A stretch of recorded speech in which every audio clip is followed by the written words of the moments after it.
Sometimes I wonder what my life would have been like if my father hadn't died that spring morning. I was only 6. But I remember that day as if it were yesterday. Dad was making pancakes. His signature Sunday treat. He always made them in the shapes of funny faces, which made me laugh. Mom was setting the table, humming some tune I can't remember anymore. "Emma, princess, help your old dad turn over these masterpieces," he called, waving a spatula like a magic wand. I jumped up from the sofa, leaving my favorite stuffed bunny behind, and ran to the kitchen. It was at that moment that everything changed. The spatula fell to the floor with a crash, and Dad clutched his chest, his face contorted in pain. Then everything merged into one continuous stream. Ambulance sirens, hospital corridors, my mother crying.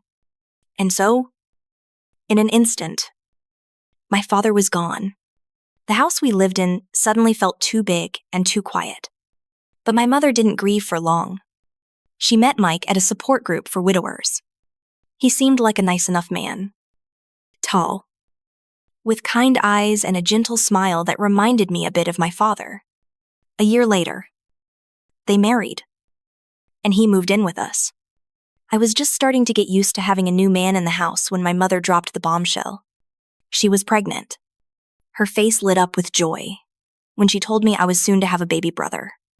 Jake was born when I was 8, and that's when everything changed. That's when Mom quit her job as an elementary school teacher. "Jake needs me," she'd say whenever anyone asked her why she was leaving. In the first years of a child's life, it's especially important for a child to have their mother nearby. I wanted to ask, were my first years important? But the words stuck in my throat. Instead, I simply watched as my mother's world gradually narrowed until it revolved entirely around Jake. She forgot to pack my lunch for school. And when I complained about being hungry, she just raised her eyebrows in surprise. "Oh, I'm so sorry, honey," she said absently, already turning away from Jake. Today was his doctor's appointment. I was so stressed out. This happened more than once or twice. It had become our new normal. Mike noticed everything. I saw him look anxiously at Mom when she fussed around Jake, completely ignoring me. One evening, when I was sitting alone at the table doing my homework, he sat next to me. "You know, Emma," he said quietly, helping me with math. "Sometimes people get so caught up in one thing that they don't notice how much they're missing." As Jake grew older, the tension in the house became more and more apparent. Mike tried to talk to my mother, tried to explain that her obsession with her youngest son was getting out of hand. But every time it ended the same way, Mom would get angry and defensive. I remember one such evening. Well, Jake was about 5. He was picking at the food on his plate with his fork, and Mom was practically begging him to eat just one more bite. "Lisa," Mike said, putting down his fork, "we need to talk. You can't coddle him like this. He needs to learn to cope on his own." Mom's face instantly hardened. "Are you saying I'm a bad mother? You know I didn't mean that," Mike replied, trying to remain calm. "But you don't have one child. You have 2. And, by the way, a husband, too." I pretended to be wildly interested in the mashed potatoes on my plate. But in reality, I was hanging on their every word. "Jake needs me." Mom snapped. "He's still so little." I was little too. I muttered under my breath. But, as usual, no one heard me. Things reached a breaking point when Mike suggested signing Jake up for a youth baseball league. I was sitting on the stairs, pretending to do my homework, when I heard them arguing in the kitchen. "No way." Mom's voice rang with indignation. "Do you have any idea how dangerous this is? He could get hit with a ball. He could twist his ankle. Oh, for God's sake." Lisa Mike interrupted her. "He needs to live. to experience. You can't shield him from everything. But Mom wasn't about to give in. Instead of baseball, she enrolled Jake in an art club at the local community center. I still remember his sullen face as he lazily brushed across the paper, while the other kids were genuinely trying to learn. After 3 lessons, he quit the art club, and my mother immediately blamed the teacher for failing to recognize her son's creative side. Meanwhile, Mike began paying more attention to me. Perhaps he was simply trying to balance my mother's behavior. Or perhaps he simply saw a child who desperately needed someone on her side. He took me to karate classes 3 times a week, sat through every lesson, and cheered louder than anyone when I earned a new belt.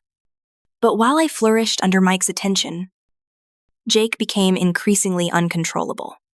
His room was always a mess, with toys and clothes scattered about, and a messy desk. And then my mother would give me that look I'd learned to hate. "Emma, be a good girl and tidy up Jake's room," she'd say, as not so much asking as commanding. One day, Mike found out. "She's not his servant." "Lisa," he snapped. "He needs to learn to clean up after himself." And then Mom played her trump card and burst into tears. "I knew it.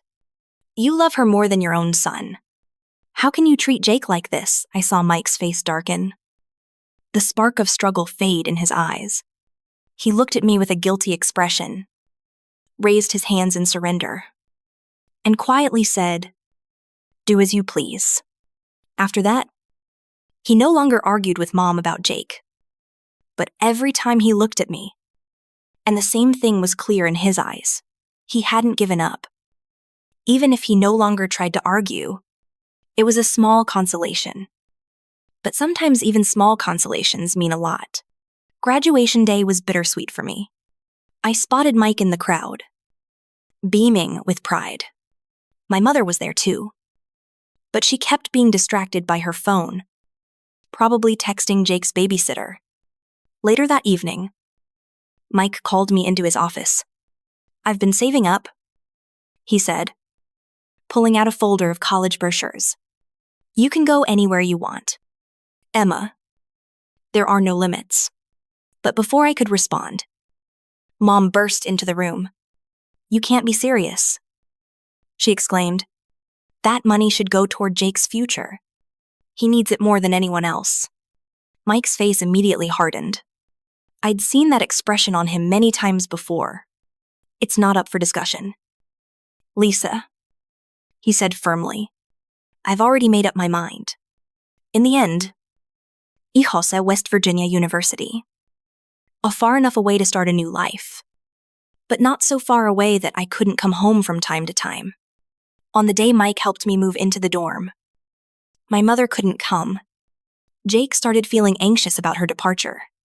Student life turned out to be exactly what I needed. For the first time, I felt free from the stigma of being the less loved child. I called home every week, but mostly spoke to Mike. Mom was always too busy with Jake. "Your brother is going through a difficult time," Mike explained to me. "He sounded tired during one of our calls. He got involved with the wrong crowd. I tried to sign him up for school clubs. But your mother, let me guess." I interrupted. "She said you were too strict with him." "Exactly." He sighed heavily. "She calls me a tyrant simply because I think he needs some structure. I came home less and less often because Jake's behavior was getting worse. And when I did show up, he barely noticed me, locked in his room playing video games. The rare times I caught a glimpse of Jake left a strange feeling. I looked pale, angry. His gaze was glued to the screen. After graduating, I took a job at a consulting firm and remained in West Virginia, building my career. Meanwhile, my brother continued to sink deeper into self-imposed isolation. During one of my rare visits home, I knocked on his door. "Jake, want some lunch? I'm buying." The only response was the sound of gunshots from his game. Mom, passing by, merely shrugged. He's not in the mood for socializing today. He's very stressed. You know, the contrast between our lives was striking. While I was building a career, Jake was achieving only virtual successes. Meanwhile, Mom endlessly made excuses for him. Mike understood everything. His disappointment was clear without words. But by then, even he had largely stopped interfering. By the time I was 27, I had finally saved up for a down payment on my own place. It was just a small one-bedroom apartment in a decent neighborhood. But it was mine. The day I got the keys, I couldn't stop smiling. All those years of saving, eating ramen noodles, and ditching designer clothes had finally paid off. You all need to come see it, I said during our weekly call home. I'm throwing a housewarming party next Saturday. I'll make dinner. Mike, even your favorite lasagna. I wouldn't miss it. Kid though, he replied warmly. But then Mom intervened. Oh, honey, I don't think we can come. Jake has plans that day. I couldn't contain my skepticism. What plans? Very important ones. Mom answered evasively. Jake's latest video game blared in the background. Only Mike showed up on the day of the housewarming. He brought a potted plant and a bottle of wine. Your mother sends her love, he said. We both knew it was a lie. Over dinner, Mike told me what was really going on at home. Jake, who was already 20, had dropped out of community college and was spending his days either gaming or hanging out with his drunk friends. I tried to help him, Mike said, twirling his pasta on his fork. I offered him a position in my construction company, just as a start. After all, everyone has to start somewhere. He shook his head, but Lisa said it was beneath him. You're saying Jake's too smart for physical labor, but not smart enough to support his parents, I muttered. Mike smiled, sadly. I keep trying. Emma, God is my witness. I keep trying.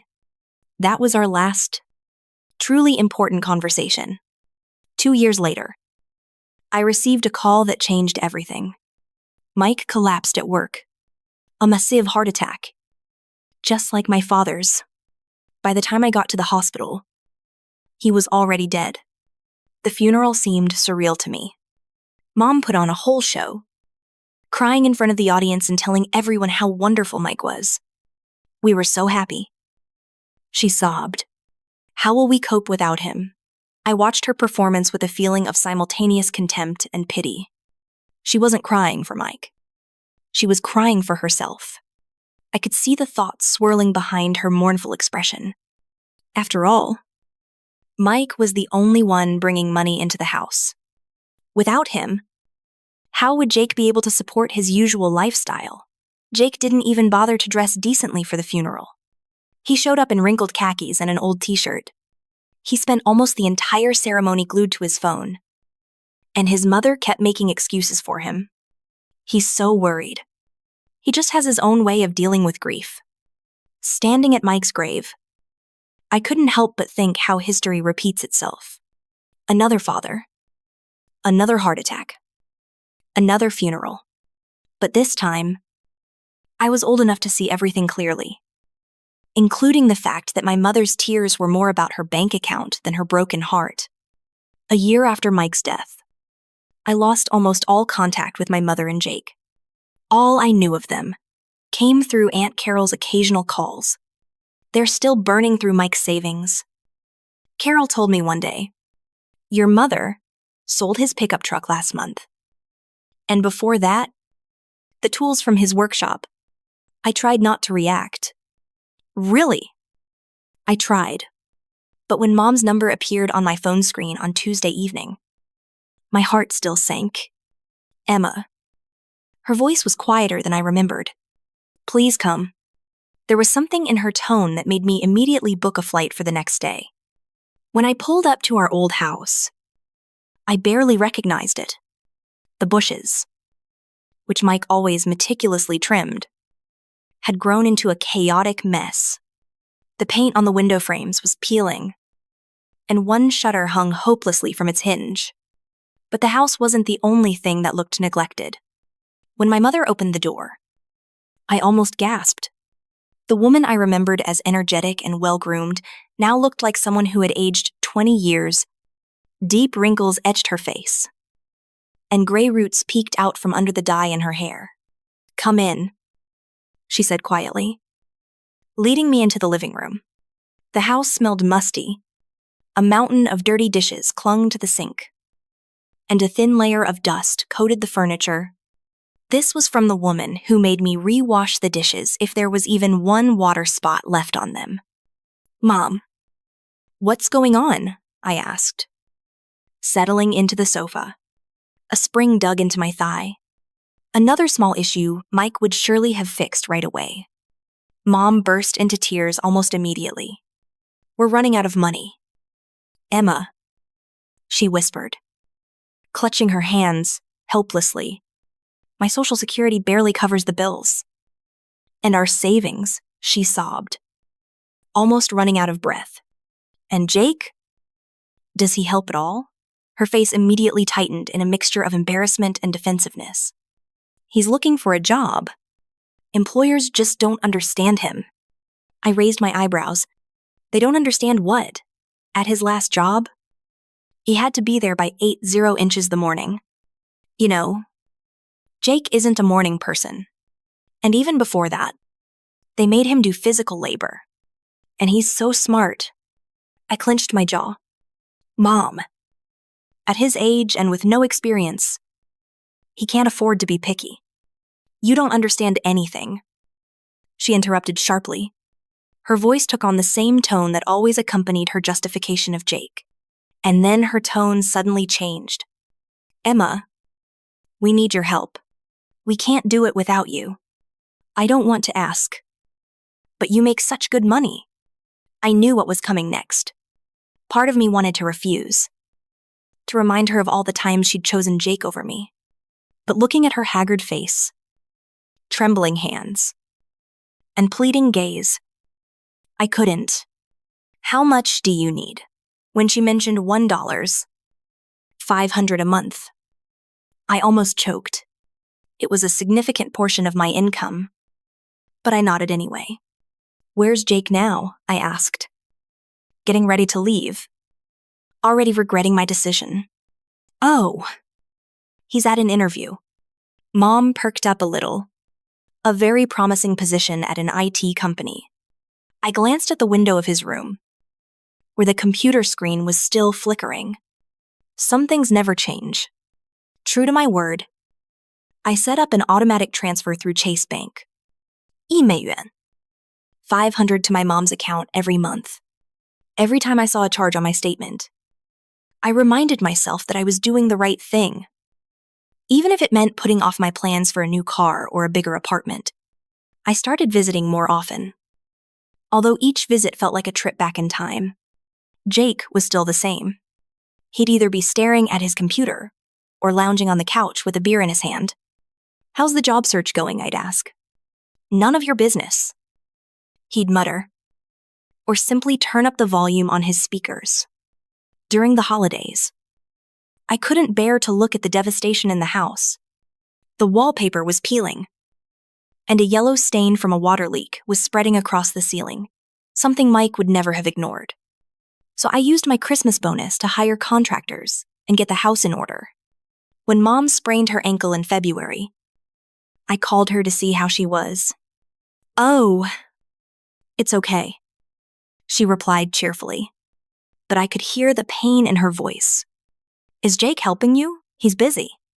He has an online interview." The next day, I hired a home health aide through Visiting Angels to look after her. The money I'd been saving for my vacation went toward her services for 3 weeks, and then something I didn't expect happened.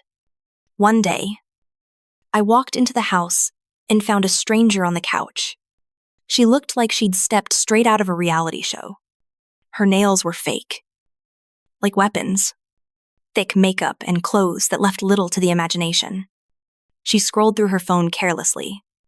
Empty Doritos bags and Coke cans lay around her. "Who are you?" I asked, although I already guessed the answer. Jake came out of the room. "This is Amber, my fiancée. She lives with us now." Amber didn't even bother to look up, just loudly popped her gum. I watched in mute shock as she dug into the grocery bag I'd just brought from Whole Foods and pulled out a pack of expensive cookies I'd bought especially for Mom. "How thoughtful," I muttered under my breath. Later that evening, I called Mom to get her opinion on the situation. "Oh, Emma," she sounded excited. Something I hadn't heard from her in a while. "Isn't it wonderful Jake has finally settled down? Amber is such a good influence on him. He hasn't been drinking with his terrible friends for weeks. Because now she drinks my imported beer at home?" I thought, remembering the empty Stella Artois bottles in the recycling bin. But I kept quiet. "And he's talking about getting a job," Mom continued enthusiastically. "Amber's cousin knows someone at an IT company. Jake says this could be his big break." I muttered something vague, thinking of all the big breaks Jake had talked about over the years. But Mom lived in her own world of eternal hope, and I didn't want to shatter her illusions. The next visit home began as usual. I was balancing bags of groceries as I opened the door, but as soon as I stepped inside, I froze. The house was in complete disarray. A mountain of dirty dishes filled the sink. McDonald's and Taco Bell boxes littered the tables. Clothes were scattered all over the living room. Amber was lounging on the couch, mindlessly tapping her long nails on her iPhone, not even glancing at me. I angrily put the bags on the table. "You live here for free. Eat on my dim. Maybe you could at least wash the dishes sometimes." Amber slowly looked up. A smirk played on her glossy lips. "And who are you to give orders here? This isn't your house." I clenched my fists. "I grew up here. And you're just a guest." And then she laughed loudly, defiantly, and goosebumps ran down my spine. "Oh, sweetie, you've got it all wrong," Amber drawled sweetly. "This house belongs to Jake now. Your mother signed everything over to him. There's a will and everything." I found Mom in the kitchen. She was sorting through grocery store coupons she never used. "Is it true?" My voice sounded foreign, even to me. "You made a will and left everything to Jake." She didn't look at me right away, nervously shuffling through the papers. And then her expression changed. "Yes," she said evenly. "It's true. I couldn't believe what I heard. I'm the one who helps you. I send you money every month through Zelle. Jake doesn't work. Doesn't do anything for the house. Don't you dare talk about your brother like that." Her voice suddenly became sharp. "You never understood him." "Understand what? That he's a parasite. That he lives comfortably at my expense, while his girlfriend turns our house into a dump. Oh. Stop being so dramatic." Her face twisted into a grimace I didn't recognize. And then she said the words that broke me completely. "Do you want to know the truth? I never loved you the way I love Jake. He's better than you in everything. I don't want to see you in this house anymore." Those words hit me like a slap in the face. All those years I tried to convince myself that Mom loved me, albeit in her own way. That somewhere beneath her boundless care for Jake, there was a place for me. Now I knew the truth. I turned silently and left. Amber's triumphant laugh echoed behind me. 21 years of hoping. Trying to live up to her love. Trying to earn it. It all ended with the simple click of a door closing. The drive home after visiting my mother was a blur. I don't remember the 4-hour drive. I don't remember climbing the stairs to my apartment. I don't remember sitting down on the couch. But I remember a moment of absolute clarity when I looked at my phone screen and saw an automatic transfer of $1, $500 to my mother's account through my Wells Fargo app. I'd been sending her that amount for a year. A whole year. My finger hovered over the screen for a split second. And then I decisively tapped to cancel the recurring payment. The following week, I threw myself into work. trying not to think about the extra money in my budget. But, surprisingly, and this extra money suddenly turned into an opportunity. I started exploring investment options through Vanguard. Maybe now I could finally save for my own house. A real house. Not just an apartment. And then, exactly a month after my last visit home, I got a call from my mom. The money didn't arrive. She said without any preamble. No, hello. No! How are you? There must have been some kind of mistake at the bank. There is no mistake. I replied calmly. I was surprised at how even my voice was. I canceled the transfers. There was a deathly silence on the line. And then it exploded. What? How dare you? After everything I've done for you, I laughed. After everything you've done for me, like forgetting I existed. Making me clean up after Jake. Or maybe telling me you never loved me the way you loved him. That's different. Mom went back to her usual defensive tone.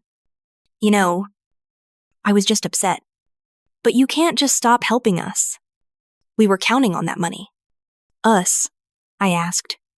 Jake and Amber are planning a vacation to Cancun. I couldn't take it anymore. A vacation. From what? From video games, from drinking, Mom. Jake doesn't need a vacation. He needs a job. How dare you talk about your brother like that? She barged in. You're just jealous. Jealous of what the fact that you left everything to him great. You made your choice. Now let him take care of you. You? You're ungrateful. Selfish. The rest was drowned out in a stream of accusations and shouting. I listened silently. Then said, Goodbye. Mom, don't call me anymore. And before she could answer, I blocked her number. But Mom didn't stop. The following week, as messages poured in from all directions. On Facebook, long posts about how she was suffering and couldn't pay her bills. On Instagram, mere comments about what a terrible daughter I was. Emails through Gmail about her sacrifices for me. Though I couldn't remember a single one. Jake joined in. 2. Mom's crying because of you. He wrote in one text message, You better start sending money again. Or else. I blocked him too. But not before replying. Here's a crazy idea. You should try getting a job. Even Amber tried to reach me through LinkedIn. She wrote a long message about how I was breaking my poor mom's heart and that Jake was too sensitive to handle the stress of work. I couldn't help but appreciate her creativity. 6 months have passed.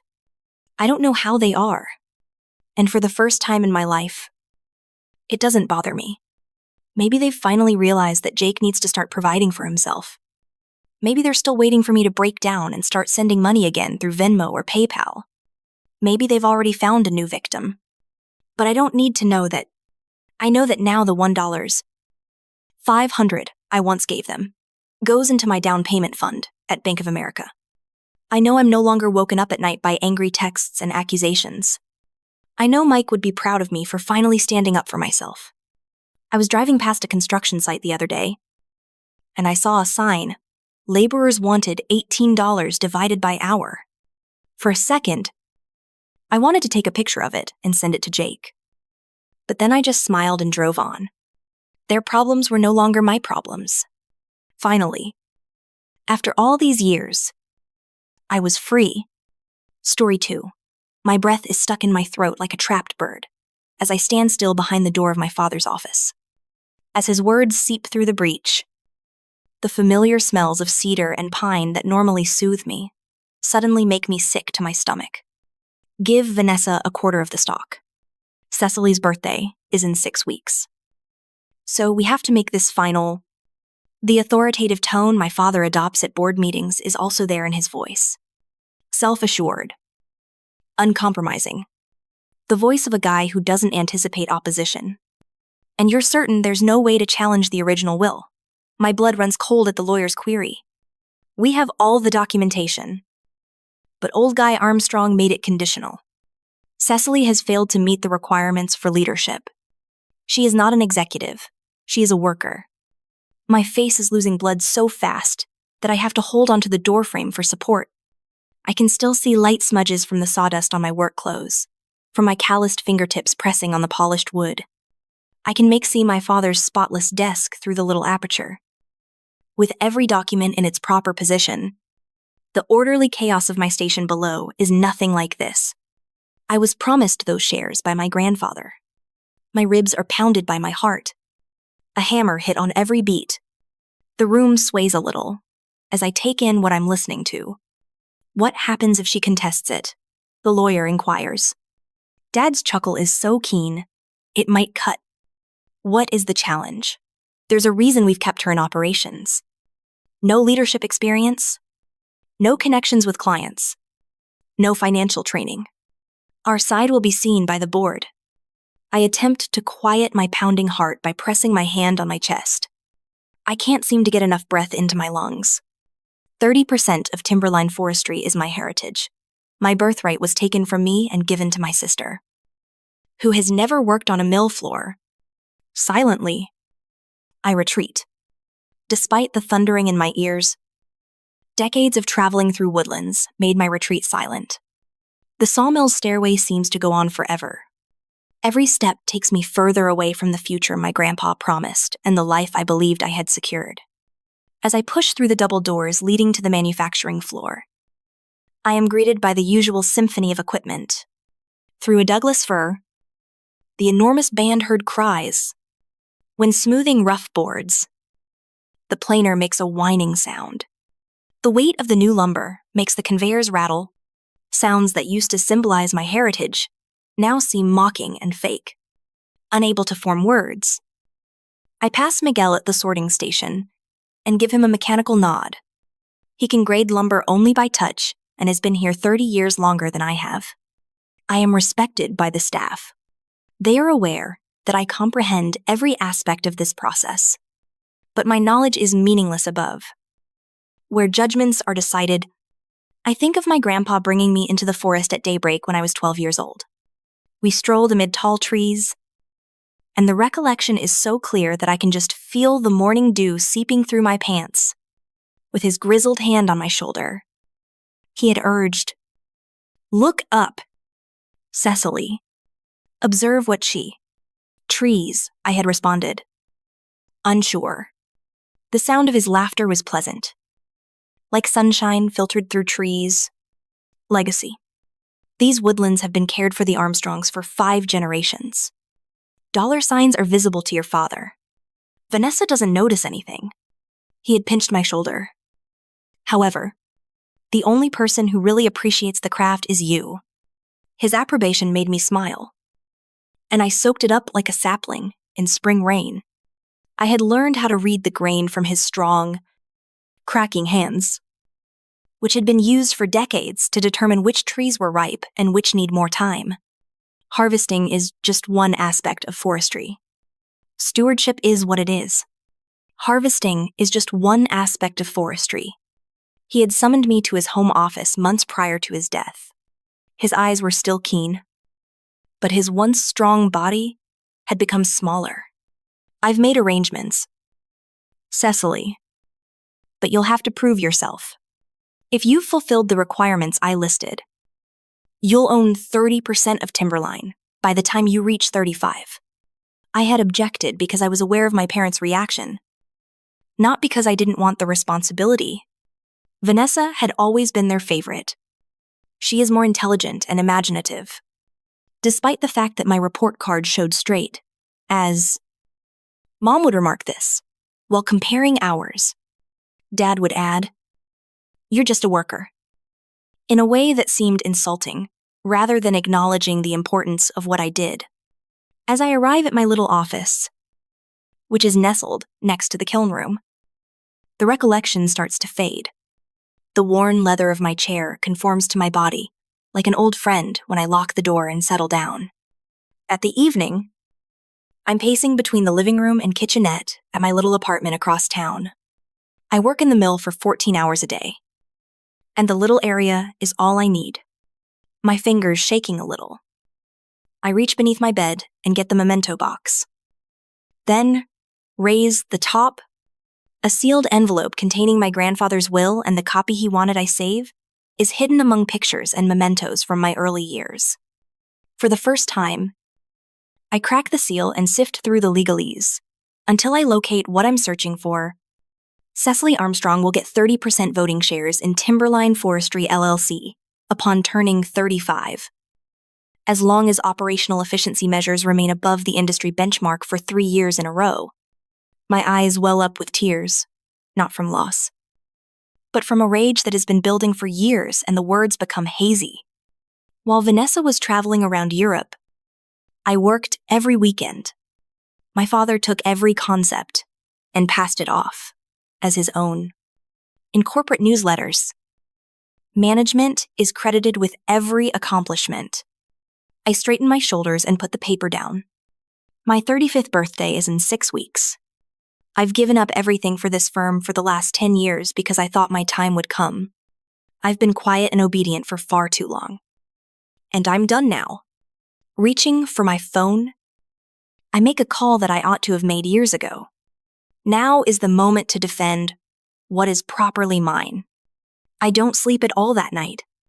Squinting at last quarter's financial data, I examine the antiquated terminal for the 5th time tonight.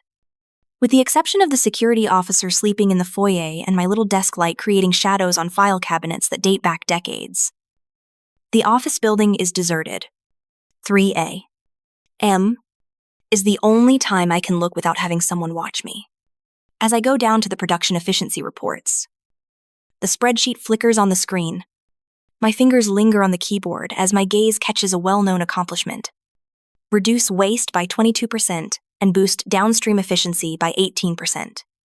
My undertaking weakens, sweat, and my blood for 6 months in a row. They're by its side. However, lead for the project.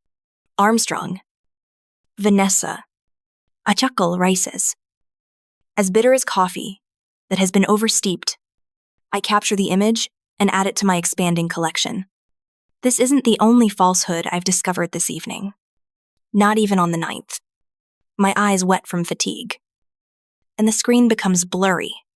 Or perhaps it is something else. Quarterly reports spanning 3 years all point to the same conclusion.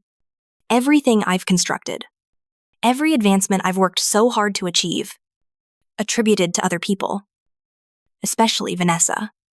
The pattern formed by the data is as distinct as the growth rings of an old-growth pine. When I shut my eyes, I envision myself bent over production schedules while Vanessa shares pictures from Paris, Madrid, and Santorini on Instagram. At business school galas, she held champagne glasses while my rough hands flew over computations, all paid for by my efforts and the corporation. I feel like I've been physically struck by the recollection of last February. I still have Jenna's wedding invitation in my memento box. Dad demanded that I manage the emergency mill shutdown. So I ticked the box labeled regretfully declined. 20 years of companionship. Additionally, a main-saw-bearing failure prevented me from seeing my closest buddy go down the aisle. Cecily. That's simply your job. When I phoned, Mom said. A disappointed voice cracks. Just my work. Never belonged to Vanessa. I put the heels of my palms to my eyes and turn off the computer. The treachery is not new. It has just recently been made public. Irrefutable in black and white. The morning arrives too soon. Miguel shows me a significant improvement on the wood cargo. And I mechanically nod as I push through the mill floor inspection. I drag myself upstairs like a convicted prisoner as my phone buzzes with a meeting notice. The scent of my father's sandalwood perfume and leather permeates the meeting room. I see him making broad gestures toward 3 guys in suits, board members and advisors I know from quarterly meetings through the glass walls.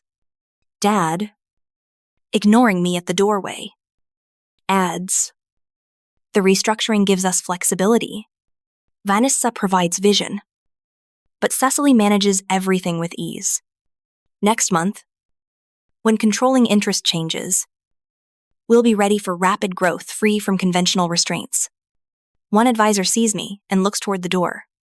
Dad turns, but his eyes never meet his grin. We were just talking about preparing for the future. Cecily, you have nothing to be concerned about. I have nothing to be concerned about. I've heard this dismissal since I was a youngster. I sit in the corner and pretend to be indifferent, watching him go on as if I didn't exist. The ideal way to sum up my 34 years at Timberline. I get away as quickly as I can, running to the safety of machines and sawdust. Once again, my phone buzzes. I'm being invited to lunch tomorrow. Vanessa. Beautiful. I get at Riverfront Bistro 10 minutes early the next day. Vanessa arrives 20 minutes late, wearing expensive sunglasses that likely cost more than my rent each month. She gives me an air kiss close to my cheek. Cecily, you smell like wood chips. May God. Between shifts? Don't you take a shower? I attempt to grin and choke back the obvious response regarding where our wages come from. Vanessa. What's going on? Before she speaks to me, she places an order for a $60 bottle of wine. Before the changeover, Daddy wants me to get better acquainted with the operational side. What change? Vanessa's flawless eyebrows slightly lift. Don't act foolish. Cece. Daddy always predicted that I would eventually manage the business. The light catches her diamond earrings as she throws her hair back. Although you excel at blue-collar work, this is business. Actual business. The wine shows up. I keep my to myself. 30%. I murmur. What, 6 weeks from now?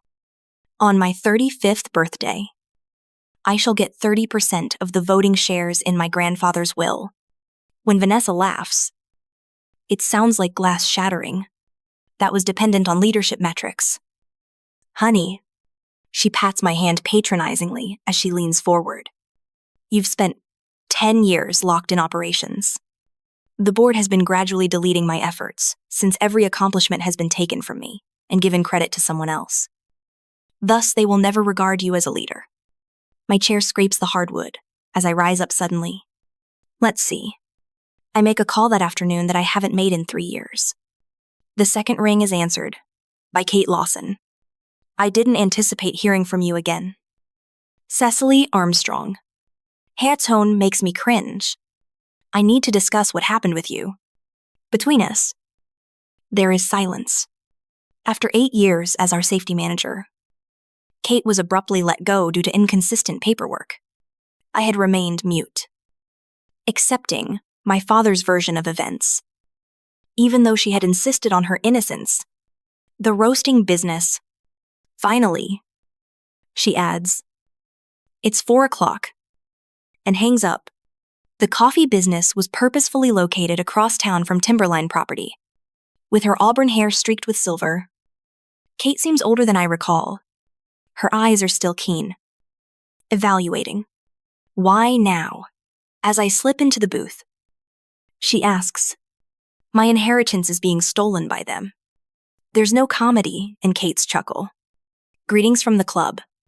You know, they forced you to shoulder the responsibility for their shortcuts. I'm beginning to realize that. I pause. I'm sorry I didn't defend you. Kate. It's water under the bridge.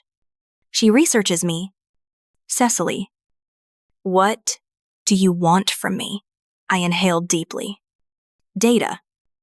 Proof. Or anything that demonstrates their actual actions. After looking at her coffee for a while, Kate looks up at me. I retained copies after I was dismissed. I refuse to hide any safety violations. She leans forward each time your father gives me an order to fabricate reports. All of everything.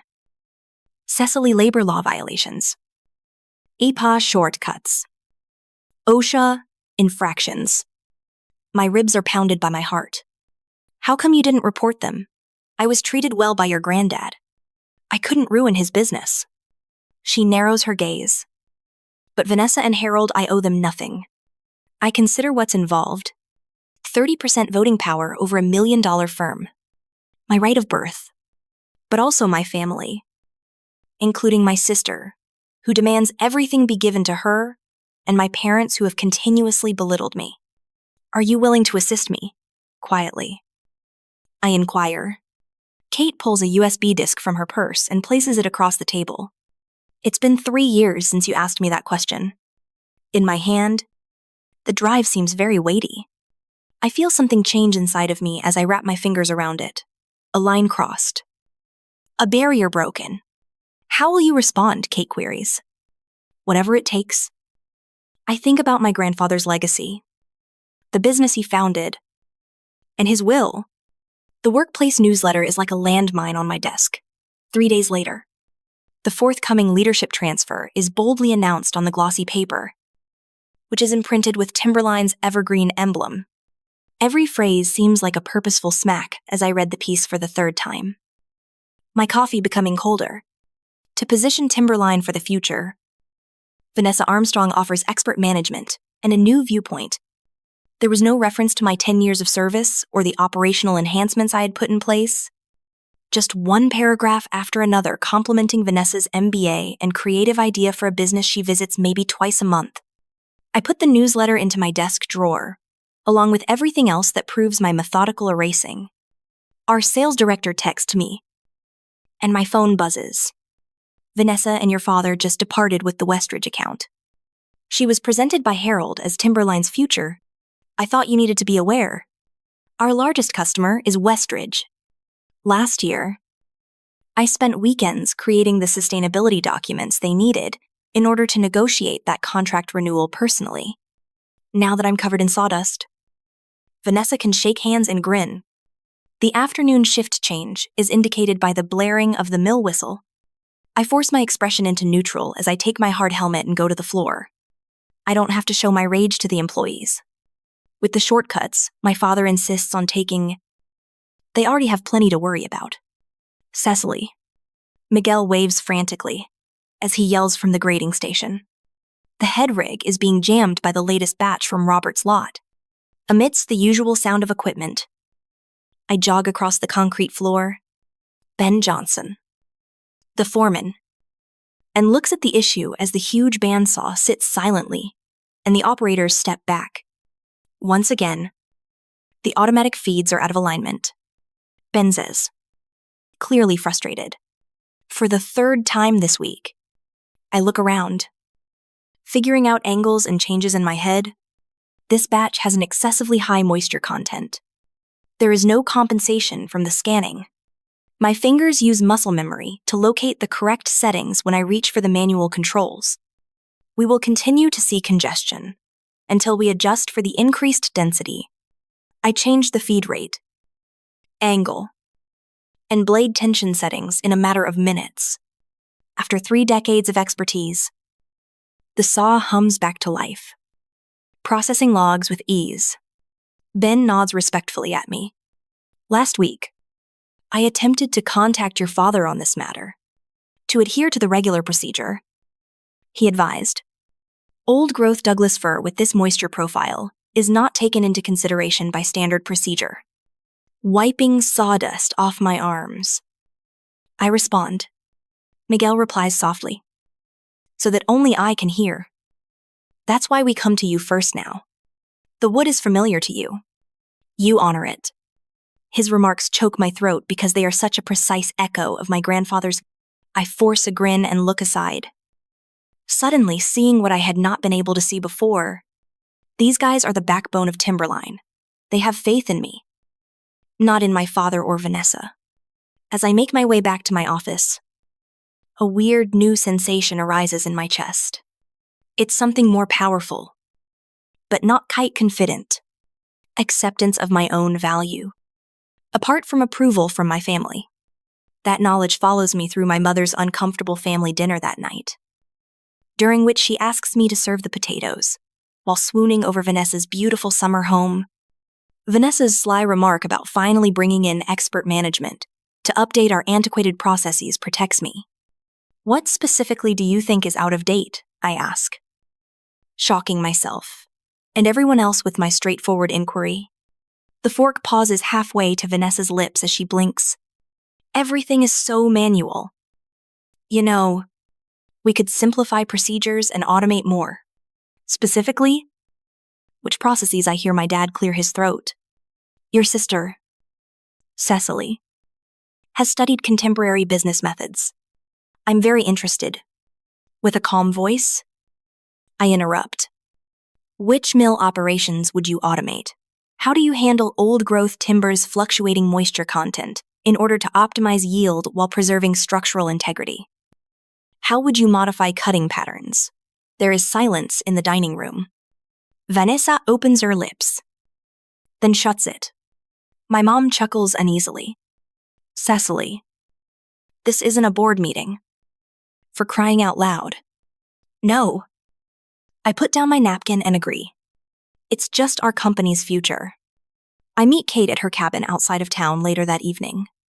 After refusing to fabricate inspection results, the previous safety manager was let go 3 years ago. My dad referred to it as reorganization. The others referred to it as retribution. As we go through the years of infractions Kate recorded prior to her firing, her dining table vanishes under piles of paperwork. With her reading glasses up, she exclaims, "Look at this pattern. Year after year. OSHA infractions occur in the same locations. Your father would make the necessary repairs to pass inspection and then go back." She makes a timeline, and I move my finger around it. Environmental shortcuts as well. These treatment pond effluent measurements, Kate concludes, during high production months, exceed permitted levels by 300%. I marked each and every one, and I whisper, "Was fired for your trouble." Kate whispers, "Your grandfather would be ashamed of what they've done. His integrity was the foundation of Timberline. He taught us all that taking care of the land and its inhabitants was essential to responsible forestry." My eyes suddenly well up with tears. He had faith in my ability to handle this. Between us, the words linger in the air. I say out loud what I've been scared to admit for the first time. My inheritance isn't the only issue here. The goal is to uphold my grandfather's Timberline vision. Kate covers my hand as she reaches across the table.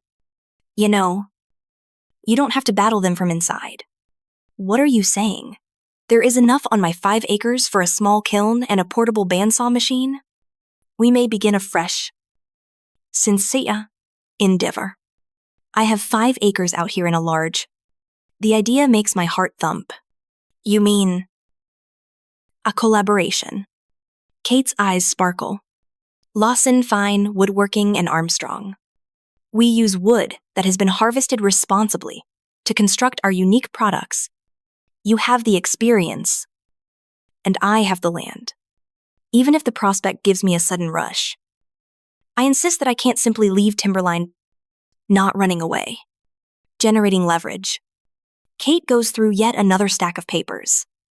You negotiate from strength if you have alternatives. My phone calls the next morning with an unknown number. Marcus Winters. The lawyer I spoke with yesterday seems pleased as he goes over my grandfather's will. He affirms that during the last 3 years, these KPIs have been reached and beyond. You have achieved all of your goals, including sustainability standards, staff retention rates, and operational efficiency indicators. Ms. Armstrong, the shares are lawfully yours. I tighten my hold on the phone. I haven't lived up to the leadership standards. According to my father, Marcus clarifies that their interpretation of the will does not imply leadership. You've shown that you have operational leadership, which is necessary. When it came to assessing results, rather than titles, your grandpa was quite particular. The big trees loom over me. Their enormous trunks, larger than my vehicle. As I drive out to my grandfather's favorite patch of old-growth forest after the call, his memorial is this piece, which he refused to harvest. The rough bark of a Douglas fir that was old when the Declaration of Independence was written is where I place my palm. Sunlight streams through branches that have withstood ages of storms above me. The most resilient trees withstand the most severe storms, with the same worn hand that pats the trunk now. My grandpa used to say, Clarity comes over me as I stand here among these silent titans. I failed to appreciate what I already have knowledge that no business school could impart. Loyalty from employees who value skill over titles, and the genuine sense of stewardship that my grandfather cherished above all else because I have been so preoccupied with what I might lose. I may commemorate his legacy without my family's consent. Bone-tired but determined, I ascend the stairs to my little flat that evening. My eyes land on a cardboard box that I haven't opened since the funeral as I place my keys on the counter. The intimate belongings of my grandpa that nobody else desired. I feel compelled to open it right now. I discover a leather-bound diary I've never seen before inside. Among old photos and a faded flannel blouse that still has a little cedar and pipe smoke odor. When I open it and see my grandfather's exact handwriting, my hands shake. His thoughts on the company and his family are chronicled in the diary, which covers decades. He expresses dissatisfaction with Vanessa's lack of enthusiasm in the art. I'm worried about my father's shortcuts, and his increasing conviction that I alone knew what Timberline should be on page after page. Only Cecily has the wisdom to manage this inheritance. According to the last entry, which was made only a few weeks before he passed away, if she can muster the bravery. I've made arrangements for her to have the resources. She has learned perseverance and patience from the trees. She has to learn how to withstand the wind now. I put the diary to my chest and shut it. As if I could absorb his belief in me. I'll see Marcus again tomorrow. I give myself permission to experience the rage and resolve that will drive my next steps tonight. In addition to shares, I am my grandfather's heir. The guardian of his vision is me. And I'm not going to be taken down easily. Another week goes by, and in the meanwhile, Kate and I are working covertly to preserve my legacy and grandfather's. As usual, my pickup is the first one in the parking lot when I go at the mill early on a Tuesday morning. I can concentrate clearly and go through my ideas systematically and uninterrupted by the early morning silence. The old leather cover of my grandfather's diary, which weighs heavily in my luggage, serves as a reminder of the heritage I'm striving to preserve. I have been developing my argument for the last 2 weeks. Every infraction, stole a concept, and manipulation is painstakingly recorded in folders that are color-coded according to severity: red for safety violations that could result in our closure, blue for labor issues that would lead to investigations, and green for environmental shortcuts that would appall our clients who care about sustainability. I open my office, Kate's words echoing in my mind. Cecily, they've been underestimating you for years. Make use of it. I arrange the papers on my desk, using each sheet as a weapon. Yesterday, the lawyer verified what I already knew for 3 years in a row. My performance indicators had surpassed the standards in my grandfather's bequest. Legally, the shares belong to me. Kate texts me, and my phone buzzes. I received the final results from the inspection. Getting together at 4, I swiftly type back. Excellent. Introducing the comparisons between contracts, Armstrong and Lawson Fine Woodworking. Our side gig has grown beyond a safety net. It now serves as a proclamation of my freedom and the worth of my abilities outside of these boundaries. As workers come, the mill roars to life all around me. Miguel's wrinkled visage is serious when he knocks on my doorframe. Then he hands me a clipboard and adds, "Your father left new cutting instructions. With the inventory we have, it doesn't make sense." I quickly identify the issue when I scan the page. Disregard these. Adhere to the strategy from yesterday. I provide the right specs to him. Miguel. 2. Keep track of any pressure to alter your route. He nods. And without saying a word, understanding passes between us. My greatest strength is the loyalty of individuals like Miguel, which my father never cared to foster. The first counterattack comes around mid-morning. In ridiculous heels that snap on the pavement, Vanessa follows Dad as he walks confidently into the manufacturing floor. She's wearing a fitted suit that probably cost more than my rent each month. And she's dressed for a boardroom, not a sawmill. Cecily, I need you to hand over the Westlake contract operations to Vanessa, Dad says, loud enough for the workers around him to hear. In the future, she will be in charge of client interactions. Workers pause to observe this power struggle as the machines seem to settle down. I see 3 of them quietly moving closer, watching to see what happens next. Custom cutting patterns are required per the Westlake specifications. I answer coolly. The sequence is previously programmed by me. Vanessa's grin became more pronounced. The criteria have been explained to me. Dad believes I should take up greater operational supervision. Just as I'm about to reply, my phone rings the buying manager at Westlake. I respond, keeping my eyes on my dad. This is Cecily. Thankfully, Jim Westlake's loud voice reaches Cecily. Loud enough for Dad to hear. There has been some misunderstanding. Vanessa, someone from your office tried to talk about the limits of our order. Let's be clear. This is the only thing we want to do with you. We choose Timberline because of your proficiency with our unique needs. Dad's face tightens, and I see the vein in his temple becoming bigger. Vanessa moves apprehensively. Jim, I totally get that. As always, I will personally supervise all aspects of your purchase. The triumph lingers between us. As I end the call, Dad's effort to ignore me has completely failed. Despite my feelings of delight, I add, it sounds like the client prefers the current arrangement. I'll update you both on my progress. Mom's emergency family supper becomes the battleground that night, in an obvious effort to remind me of my position in the family hierarchy. The dining room is gleaming with crystal and fine china. With each motion, Vanessa's engagement ring catches the light as she sits next to Dad in the position of honor. We're making an announcement. After feeding her famous pot roast, Mom announces that Vanessa will be assuming a more expansive leadership position at Timberline. This morning, the board gave their approval. Vanessa smiles.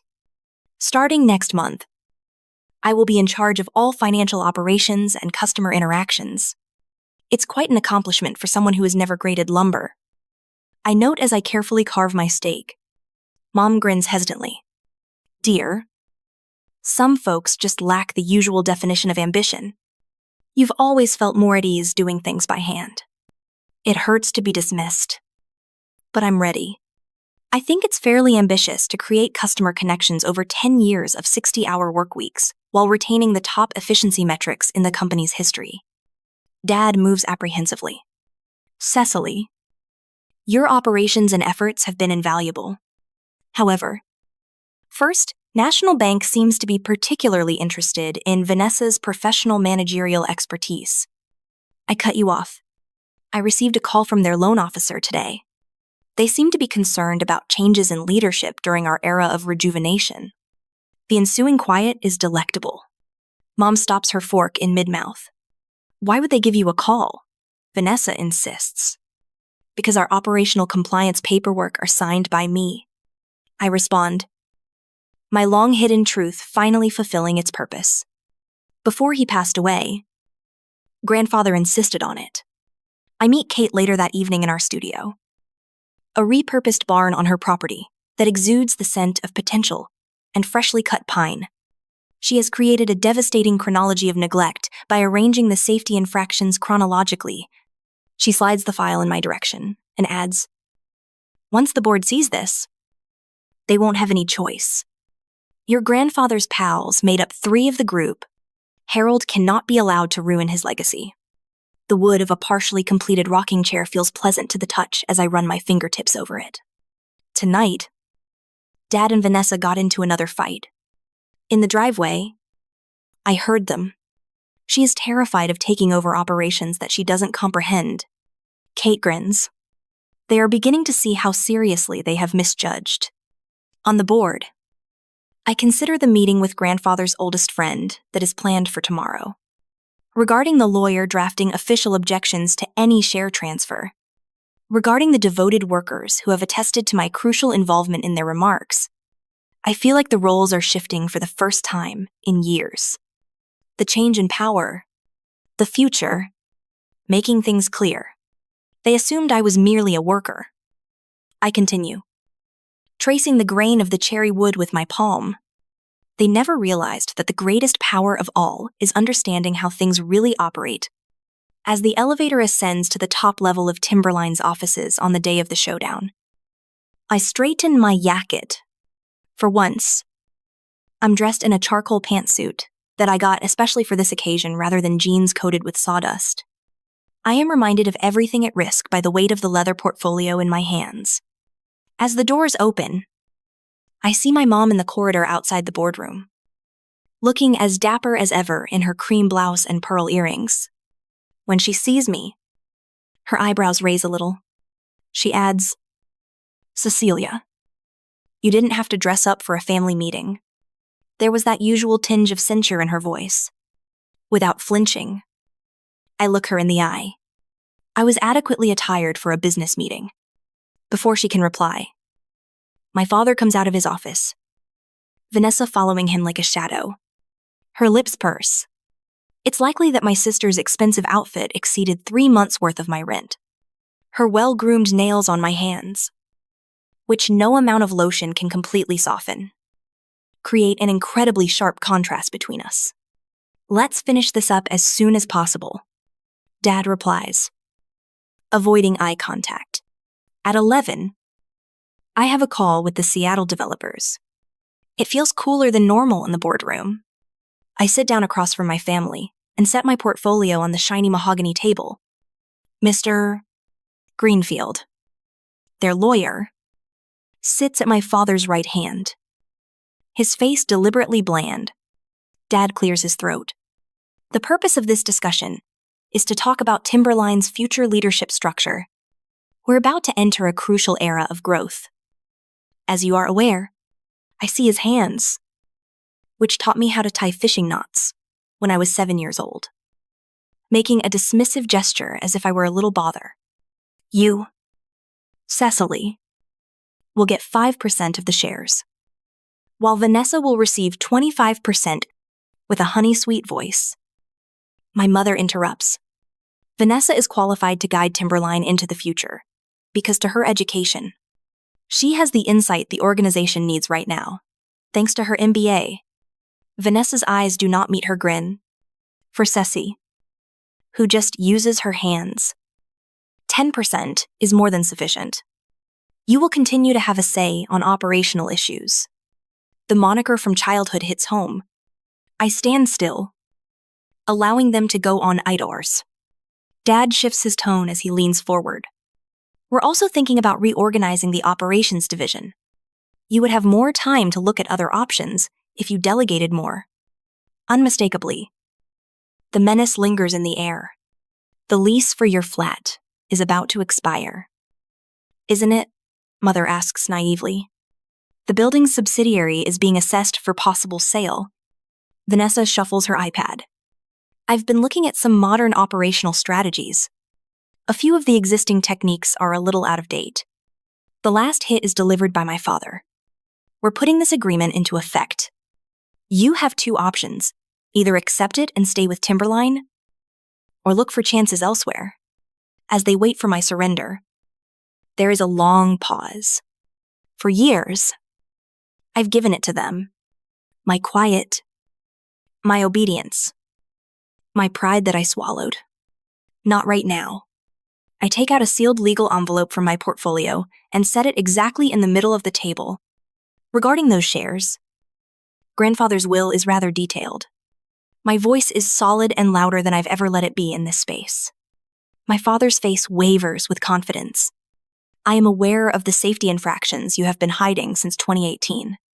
The falsified environmental compliance reports are something I am aware of. I am aware that night shift workers often have their wages stolen, like arranging cards in a good hand." I lay out each charge. The color fades from my mother's face. "What are you discussing?" I take a sealed letter out of my lawyer's hand and hold it up to Mr. Slash.